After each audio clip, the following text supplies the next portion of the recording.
Welcome to Spirit Talks, because your spirit talks to you. Hello and welcome to Spirit Talks. I'm Susie Beiler. And I'm Maximilliam Haver. Today's Spirit Talk topic is out-of-body experiences. Thanks for joining us and enjoy. Max, do you have a definition for out-of-body experiences? Out-of-body experiences generally just means any experience you have outside of your own body. So this could be astral projection, where you either through meditation or chanting or prayer reach a state of where you're able to release from your body and move about and experience outside of your body. Or this also can happen during certain treatments by practitioners or traumatic events or these sorts of things that can sometimes detach a person from their body and they can have an experience out of the body. Sometimes it's also considered dreams. Dreams are considered out of body as you connect and travel to different realms and places. Is this what happens during ascension? During ascension, this would be either, well, ascension is about integrating your whole being and then shifting into a higher vibration in a vibrational jump. And so I don't think you would consider it out of the body. Your body might change or it might transfer or shift in some way, either in form or density or dimension or however, certainly vibrationally. So I don't know if that would include ascension, but I assume if you shift in that way, you would definitely be able to have more experiences with those things more consciously, as that would give you access to more aspects of yourself, and you'd be integrated in that way. So what sorts of things does one do when they have an out-of-body experience?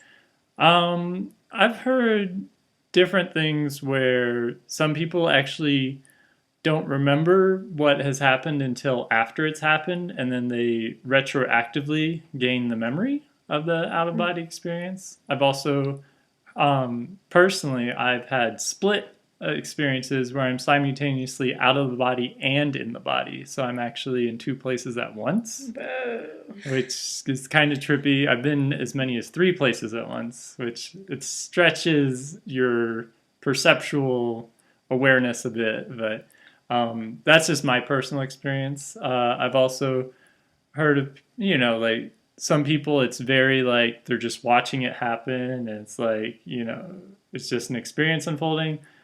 Personally, it's my experience is more conscious. I get to, like, if I am doing a type of breathing with that intention to release the body, and I've achieved this 2 times, so it's not something I've practiced too often, but I get to choose where I go. Like, I can move forward, I can move through the wall, I can teleport. Like when I'm out of the body, I can choose these things actively with my conscious. I guess you'd almost call it the ego mind, but it takes a lot of. You have to maintain a very specific energy state, so you have to be mindful of what thought forms and emotions are coming up, because it can pull you out of the experience. So that's just some different ways I've heard it expressed. Some people are able to shift from lucid dreaming into astral sort of projection state. I'm not sure if that sort of shifts it into a different sort of sensation of dreaming, or how that's different from just lucid dreaming, where you're able to project intentions and thought forms into the dream, as opposed to being astral, where you're simply in a type of duplicate form, where it's just like the world around you. So astral projection isn't necessarily the same thing as an out-of-body experience. Just because you go out of your body doesn't mean you're astrally projecting.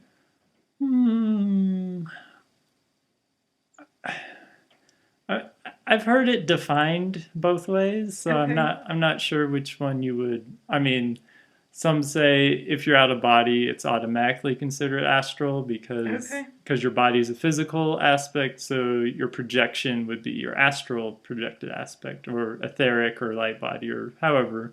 I don't know if these are all termed as different things or it's one collective sort of experience, but I've heard it defined different ways. So just that's more technical aspect of it. Okay. Um, have you had any out of body experiences? I have. I actually have had quite a few, and in the beginning, I didn't really understand what was happening.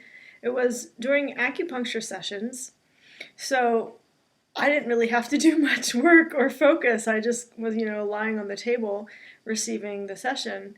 But what would happen was sometimes I was very aware that I was not in my body and I was floating or flying or, somewhere else. And other times I wasn't aware until my body would like jolt and I would feel myself coming back into my body. And I was like, whoa, where was I? It was a pretty fascinating experience. But I'm wondering about the purpose of out of body experiences. For me, I came to understand it was very purposeful. Every place I went, I was getting codes and information to bring back and integrate into my physical body to then share with my clients and, the world. And it was a very purposeful thing. Do you have a take on why try to achieve an out of body experience in the first place? Well, so there's different ways to look at it. In one way, it is probably more true to your nature because you are not a body. Mm-hmm. You are the point of observation, the soul, the that aspect of it. And so, in some ways, when you're out of body, you're actually more yourself, right? Mm-hmm. Um, so that might be part of the experience, connecting with that energy and like just communing with it. And obviously, you can get lots of information when you're connected in that energy state. You can explore different areas in the universe or other dimensions. You can so it's very much a expansive experience. It gives you a much greater perspective of what is exists. It's And not. It expands your understanding beyond the sort of the tactile, physical in this body sort of experience, because your memory of past lives and in between lives and all this is limited in this body. and maybe we are practicing for all the exciting things we're going to be doing with teleporting and telekinesis and such. Maybe this is like the first step. Mm-hmm. Yeah, well, you're doing the energetic patterning and work and template of it prior to a physical interpretation of it. So Fun. it's like doing the design work before you build something. Yeah. I've, this conversation brings me to a thought of, I've heard stories of people who've experienced severe trauma. Like, say you're in a hospital and you're kind of like they're trying to keep you alive, and people have described, hovering over their body and seeing their physical body, but realizing, oh, I'm not in my body. I'm like watching from above. Yeah. So that is actually assistive for a lot of people to recognize that they are not the body, Yeah. that there is much more to existence and creation, and in that state, the majority experience a connection with memory and energy of their higher aspects or the greater existence of things or source or God or other guides or any or angels or any number of things. That they're much more receptive when they're in that state, Right. and so this allows them to open up an awareness and move forward and focus on that inner growth in their soul mission. And Now so and these experiences help also bridge the I guess the belief systems of people that don't have these experiences because of, multiple tests they can run through and, verify that this was a very particular experience that couldn't have depended on any bodily functions. And so it, it assists people that are open to those ideas to then bridge to moving into that. So it's assisting more than just the person experiencing it in a lot of these cases. So Now you mentioned breath work as the way that you achieved your experiences. Do you have like something you can share with our listeners about how to go about this if there's someone that wants to have an out of body experience? Oh, well, there's myriads of methods as far as like visualization, breathing, geometries, patterns, Sacred just geometry. colors. It depends what resonates with the person, what's easiest to connect with, how simple or complex, it needs to be for that individual. On YouTube, you could probably find hundreds of different methods and visualizations that described. Personally, the one I used, well, the first time was unintentional. It was I had a different intention, and it just sort of happened, so I went with it.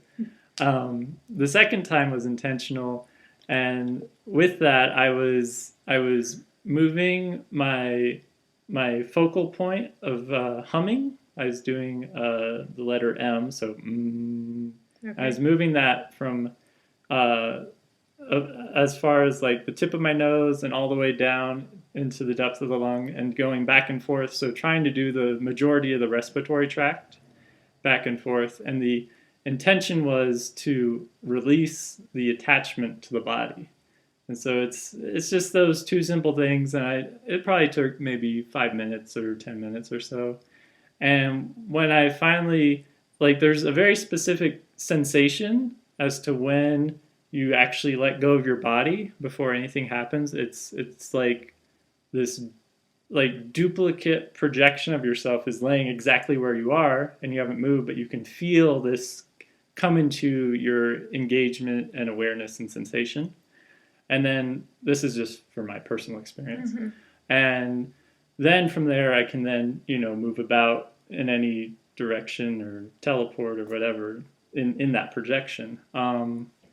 And I do also observe a very specific breathing sequence that automatically happens. And so, like, if that occurs for you, not to like fight it because it's like this altered breathing state that your body might think is a little weird.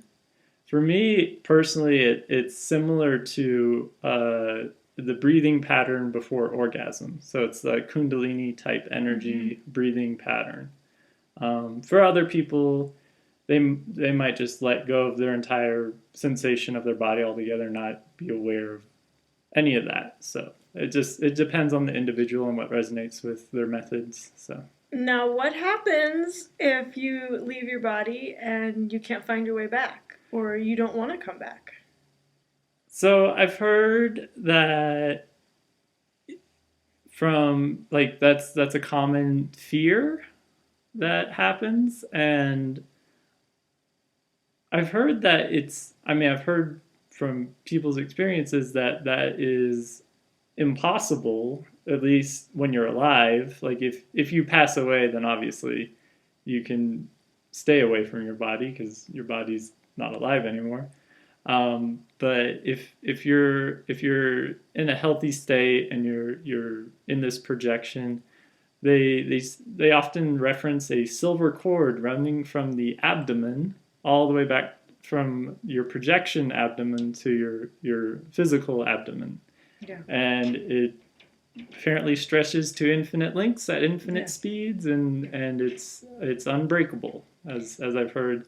And I've even heard of individuals going to realms where there's disembodied individuals or entities, and they do not have the cord. And so they can distinguish who is living and who is not based on this silver cord. And so it's interesting. Do you have any other perspectives on that? Well, I do think it is important. It would be helpful to do it with someone who's seasoned, your first time. I do think it is important to have that strong intention that you are going to return. And as you mentioned, the silver cord is frequently used in meditations because people often leave their body in meditation.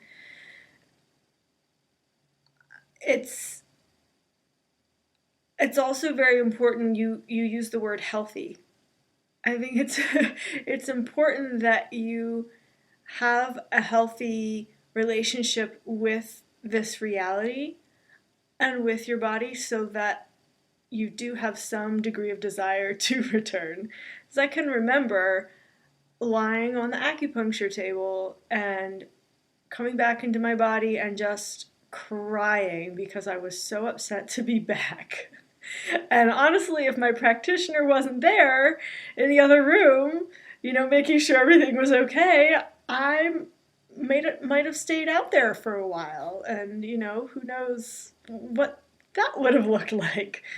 So I do think it really is important to have that strong desire to return. Otherwise, I think it might be too easy to get lost out there.